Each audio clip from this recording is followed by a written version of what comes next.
რომ შევაჯამოთ, menstrualურ ციკლს აქვს ფაზები.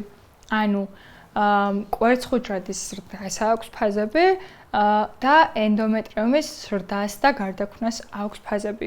ენდომეტრიუმის შემთხვევაში ეს არის ხოლმე menstrualური ფაზა, როცა იშლება და გარეთ გამოდის ენდომეტრიუმი. ფოლიკულური ფაზის დროს მისი რელევანტური ფაზა არის პროლიფერაციული ფაზა, როცა ენდომეტრიუმი იზრდება და ყვითელი სხეულის ფაზის დროს ენდომეტრიუმი არის სეკრეტორულ ფაზაში, როცა ის პროგესტერონის საშუალებით გარდაიქმნება სეკრეტორულ ენდომეტრიუმად, მერე მენსტრუაცია და ასე შემდეგ.